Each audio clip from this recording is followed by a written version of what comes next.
Well, I'm Jerry Hart. I'm a family doctor at the Hutchinson Clinic, and the Healthy Connections team asked me to come out and spend some time with you all today to kind of explain why the screening numbers that they picked to use, why they picked those, why they're important, and then just kind of go through some of the numbers and what they mean.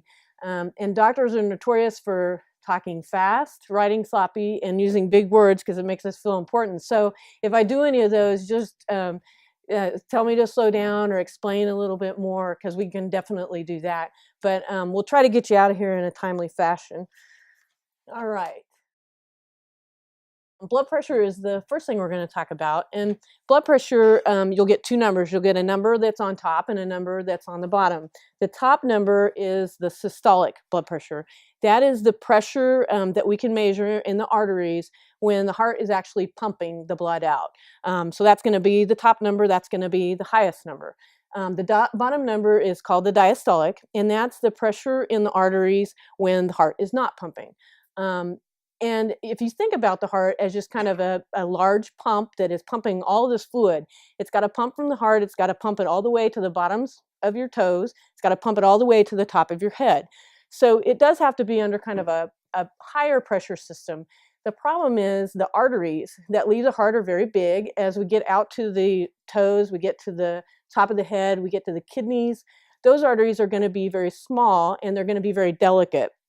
And that pressure has to be kept under a pretty constant number or we start seeing damages. The arteries are kind of like hoses and they wear out. They get little places in them when they might get weak. And when the pressure gets higher, if we've got weak spots in those vessels, that's when we kind of run into problems. So you guys probably don't have your books with you today, but what you'll find in your books is you have a nice little there's a nice little chart here that gives you the actual numbers for where we'd like your blood pressure to be. 120 over 80 is what we would ideally like your blood pressure to be in the 120s or the 80s. So top number 120s, bottom number 180s. We'll let you go all the way up to from 120 to 140. If you're in that range, you're in the what we call pre-hypertension stage. So that would be you're kind of leaning towards where we might start looking if you've done diet and exercise and all the things you could do, we might start looking at possibly having to put you on medication. If your top number is above 140 or your bottom number is above 90, then we would actually be able to label you as hypertensive. And that's where we would definitely, if we had already treated you with diet, exercise, all those things, we would definitely start looking at putting you on medication. And the reason is because at those numbers, if you run that elevated blood pressure for very long, we're going to start seeing problems like heart disease, where you might have a heart attack. And a heart attack basically is just where the vessel has been damaged from the high pressure. And then when that vessel gets damaged, it might get little tears in it. And then things start sticking to that. And you get what are called plaques. When the plaque starts building up, more and more stuff sticks. You get a clot. It occludes that vessel. It closes it off. And then you get a heart attack. If you don't get a heart attack, you might just get congestive heart failure. Again, if you think about the heart as a big pump and it's pumping against this pressure, the higher the pressure, the harder the pump has to work to push that all the way out and get it all the way through all the parts of the body it needs to. Eventually, if the pressure is so high that the pump just can't do it, it starts getting weak. And when the pump gets weak, you get backflow. Some of the blood that's supposed to go out starts going back into the lungs, into the legs, and that's when you get congestive heart failure. You start getting shortness of breath, you get fluid on your lungs, you get fluid in your legs. So even if you don't have a heart attack, you could end up with just congestive heart failure just from having high blood pressure. We also know it leads to stroke, and there's basically two kinds of stroke. There's the clot kind, just like in heart attacks. The clot gets in a vessel and occludes it. It shuts it off, and you get no blood flow to that part of the brain, and then you have a stroke. Strokes also can happen as bleeding strokes. So the vessel gets weak. It has a small tear or something. The pressure is way too high. It ruptures through that vessel, and then you get bleeding on the brain. And that can be really, really disastrous. Bleeding strokes are probably worse than clotting strokes. The good news is that we know from studies that we've done that treating blood pressure, and it doesn't matter how you treat it, if you treat it with exercise, if you treat it with diet, if you have to take medication, if you go through stress management and lower your stress and get it down that way, we know that treating the blood pressure and getting it back towards normal, all of these things will go away. So your risk of heart disease goes down, your risk of congestive heart failure goes down, kidney problems, eye problems, all those things get better. But we need to keep it in a normal range. So the goal is to keep it, the top number in the 120s, the bottom number in the 80s or below. The lower the better. We sometimes have people ask us what is too low, and I usually tell patients, if you're feeling good, if you're not passing out, if you're not feeling dizzy, if you're not having those kinds of problems, the lower the better. If your blood pressure is in the 90s on the top and you feel great, then that's good, okay? Next thing we're going to talk about is just body composition. Basically, they picked several different numbers to measure to kind of see how your body stacks up. How much fat do you have? How much muscle do you have? What's your weight? And the reason they pick these are they are very helpful. If you look at studies, they're very helpful. These numbers tell us how healthy someone is without even knowing anything else about them. We can tell a lot about how healthy you might be and what kinds of medical problems you may be heading for by just looking at these numbers. The first one is the BMI, and basically they take your weight in kilograms and divide it by your height, and that gives us a number called BMI. 19 to 24 seems to be the range where people do very, very well. They're very healthy. But if your BMI is less than 30, we'll take that. That's okay. Now, if you think about it, BMI tells you a little bit. So you're taking somebody's height and your weight and you're getting, some measure. But there probably is a difference between somebody who weighs the same and their height's the same, but one is a professional athlete and the other one works at a donut shop, okay? So there probably is some difference there. So we want to go a little bit further. We want to look at the waist circumference, and you want to measure these bones on the sides here, the iliac crest, and you want to measure from there. But sometimes it's kind of hard to find if you don't know where they're at. So we had an attending physician in med school that used to tell us the waist is the first thing that's going to cross the doorway. So the thing that's sticking out the most when you walk into a room, that's your waist. It's not where you pull your pants up to or you put your belt on. It's the thing that crosses the doorway first, and that's where you want to measure. In this book, again, that you guys either have or will be getting, it gives you measurements in here that are ideal for men and women. Men less than 35, women less than 35, and men less than 45, okay, or 40. You'll have those numbers in there too, and then you should have all had your waist circumference measured, so they should be in there. And we're talking about body fat and abdominal fat. We know that fat that is around your waist in the midsection, so around a lot of the organs, it's around the spleen, the liver, the kidneys, the stomach, the intestine, that is more is going to lead to more medical problems than waste that you might carry on your hips or down on your legs. So again, part of the reason we want to know how big around you are here is because we want to know how much extra packaging you're carrying here, because that's going to lead to other diseases. It's going to make you less healthy than somebody who maybe has more fat in their hips or down here in their thighs. So that's another reason that we are going to measure that. And basically what we're looking at is there's two main things. There's bones and other things in your body, but there's basically muscle and fat. We'd like to have more muscle and less fat. Muscles do all kinds of great things. One thing they do is when they contract, they push on the venous system, the veins, and they push blood all the way back into your heart.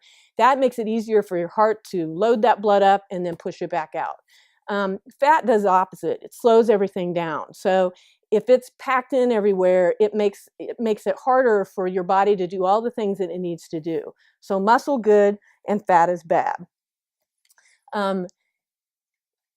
For men, the ideal percentage is going to be 13 to 21%. So anything less than 22% in men is ideal. That's where we'd like to see you.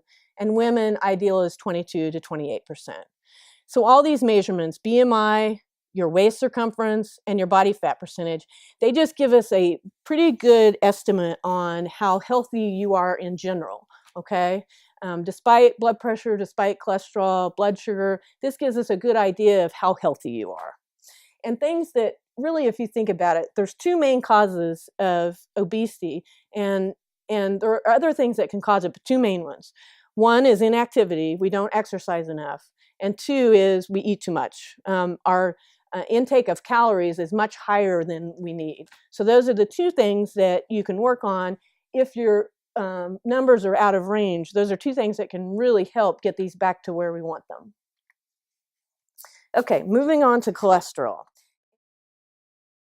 Cholesterol is kind of tricky. It's a lot of numbers. There's a lot of different definitions.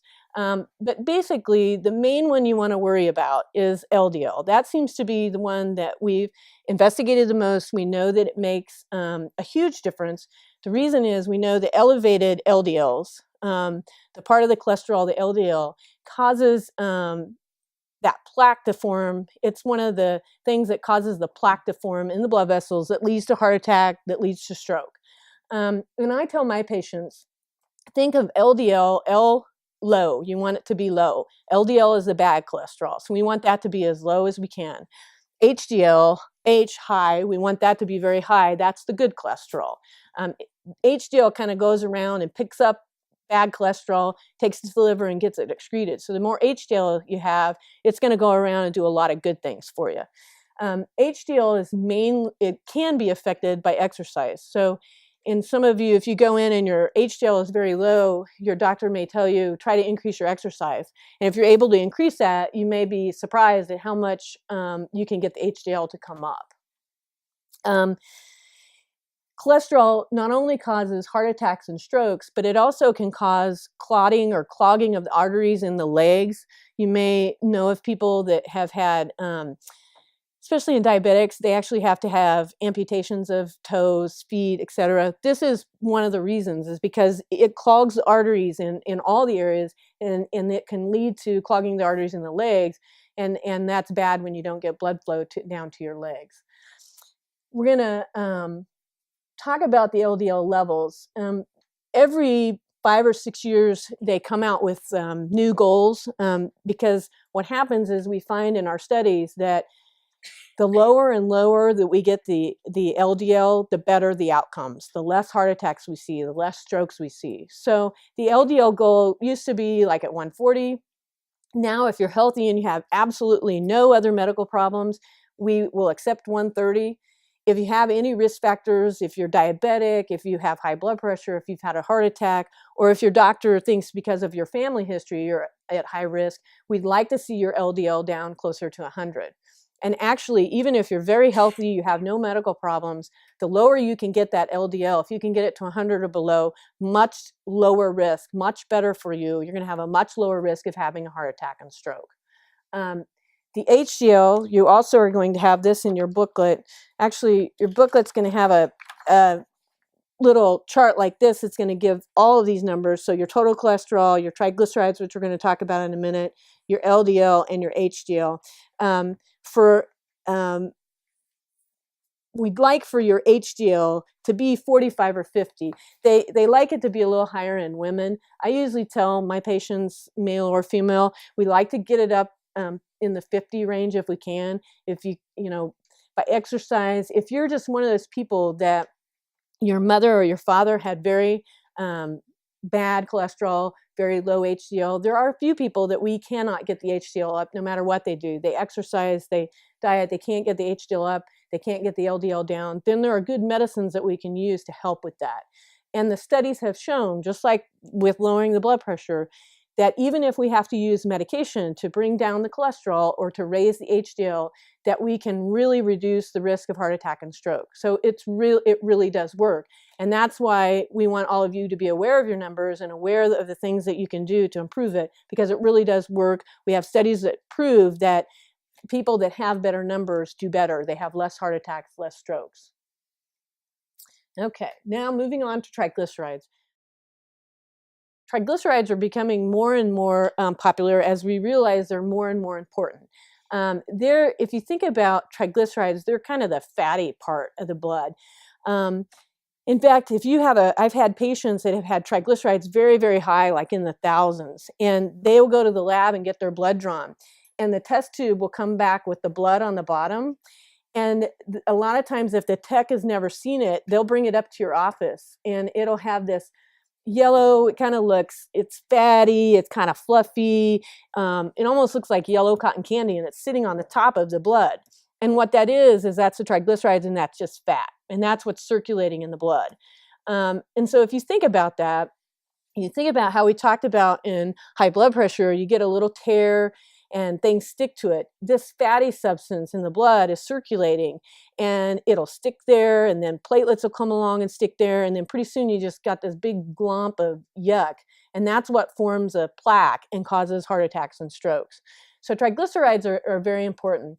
Again, just like in the LDL, as every 5 years or so when we get the new recommendations, they keep getting lower and lower. 150, if you don't have any medical problems at all, you can probably get by with a triglyceride of 150. We'd like to have you even lower if you can, like down in the 100s. Triglycerides also will enable your doctor to look for other diseases that you might have. If you have high triglycerides, you could be at risk for developing diabetes type 2. A lot of people have what we call pre-diabetes, and we'll find them on screening because they have very elevated triglycerides. Sometimes if patients have thyroid disease, their triglycerides will be very high. So it's kind of one of those tests too, that if it comes back very high, there could be other things that we need to test for. Things that can lower your triglycerides, one of the main things is just diet, trying to decrease the amount of fat and all the good stuff that you want to eat in your diet. That will really make a difference. But just think of triglycerides as this big fatty yellow stuff that circulates in the blood, and you want to try to get that down as low as you can. And lastly, we're going to talk about blood sugar. And the reason we talk about blood sugar is obviously diabetes. And I believe all of you did your labs fasting.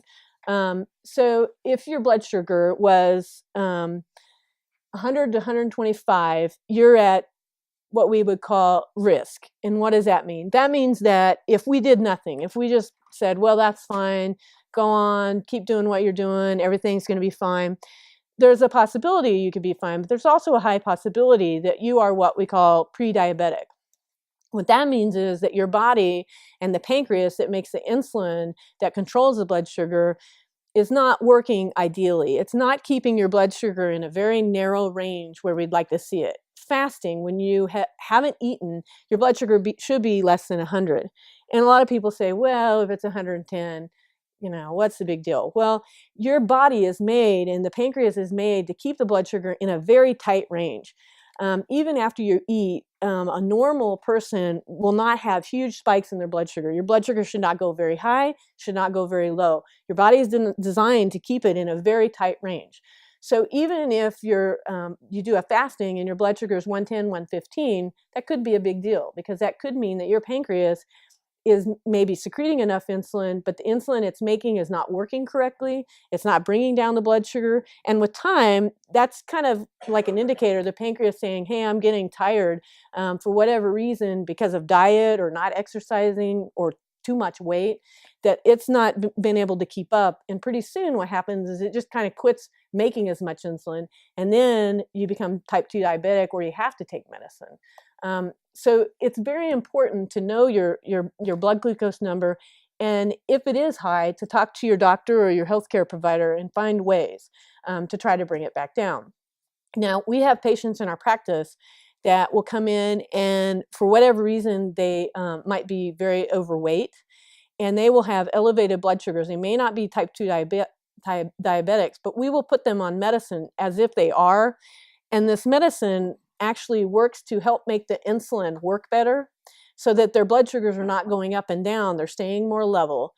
The medicine also helps them lose weight, which weight makes you more insulin resistant. So the more you weigh, the higher your blood sugar is. The higher your blood sugar is, the more the pancreas has to work. The more the pancreas has to work, the less insulin it makes.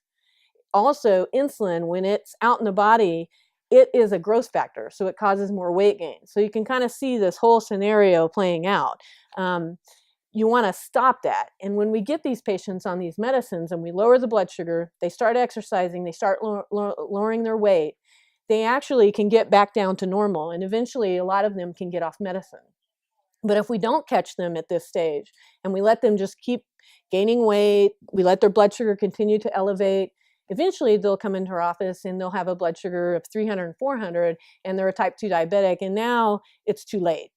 We have to put them on medicine. They're going to be maintained on medicine. The pancreas is already either not making good insulin or it's not making enough, and now we have to go ahead and treat them like a type 2 diabetic. So it really is important that you get on it early and that you don't ignore it. And things that you can do on your own: exercise will lower the blood sugar, keeping your weight normal will lower the blood sugar, eating a healthy diet. And if you think about diet, if you eat more fruits and vegetables, if you try to decrease your fat, try to decrease the sugary foods, all those things will help you keep your blood pressure or your blood sugar down. It'll also be great for your blood pressure. If you think about all these things that we've talked about today, basically just getting on a good exercise program, watching a diet, and trying to make small changes in your diet that could make huge differences, and exercising every day, keeping your weight at normal, you will be a healthy person and not have to worry about all these other things that can happen.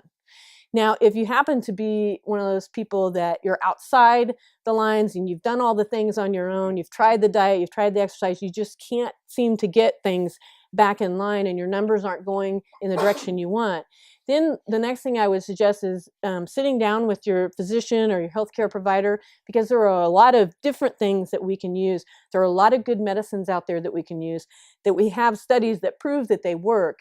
And if we catch things early, we're much better at treating them and getting you back on a healthy track than if we wait until you have a problem. If you come in with your first heart attack, if you come in with a blood sugar of 400, if you come in with a bleed in your brain because your blood pressure has been too high, then it's much harder for us to treat you and have a good outcome. And that's what we want to do, is have all of you have good outcomes and to really pay attention to all this stuff so that you can live healthy and happy lives. Does anybody have questions or any questions about what we talked about, or anything that you want to answer as questions about the program? It could be your diet, and that's a good place to start. But we do know that some of it's hereditary.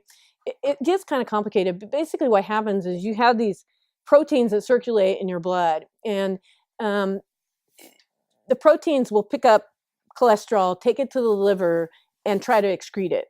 And if you have inherited bad proteins or not enough of them, no matter if you eat no fat, no cholesterol, you're exercising, if you don't have enough of these proteins circulating, you just won't be able to remove enough of it. And that's actually how most of the medication that we use for cholesterol, that's what they're based on, is they put more of these things in the blood that they pick up they go around, they pick up all this bad cholesterol, they take it to the liver and it gets excreted, and then you get rid of it. And so it could be, if you're doing all the right things, that you just don't have the right stuff and you're going to need medicine to help you. And that's a good question. The thing about triglycerides is, if you have an elevated triglyceride level, it will be very high in diabetics, so sugar, but it also is the fatty component of the blood. So if you came into my office and you had very elevated triglycerides, I would want to screen you for thyroid disease. I would want to screen you for diabetes. We definitely want to get you in to see a dietitian to get your diet better. But it is pretty remarkable. I should have brought a sample of patients that come in with these triglycerides in the thousands, and there's just this. It just looks like if you've made something in a pan, like fried hamburger, and left it overnight, you know, that stuff that you see on the grease all lining the pan. That is what's sitting on top of their blood, and that is the triglycerides that circulate. So you can just imagine, the more of that you have circulating in your blood, it's just going to clog everything up and slow everything down. But you're right. It has a role in blood sugar, but it's also the fatty component in the blood. Well, basically because we know that muscle will conduct electricity better than fat, and so they have, and I don't know exactly, can't explain exactly how it works, but so they know that the conduction of that, what the percentage of that area that they're measuring, what percentage of that area is muscle and what percentage is fat, and so then they can correlate that into a formula that tells us what your percent body-wise. If you really wanted to get technical and you had all kinds of money to spend, they have the best way to do it is actually in a pool where they can put you in a pool of water, and based on the buoyancy they can tell you how much fat, exactly how much fat and how much muscle you have. But it's not cost effective to do that. But we think it's pretty accurate. It gives us the information that we need. Anything else? Okay, well, thank you very much.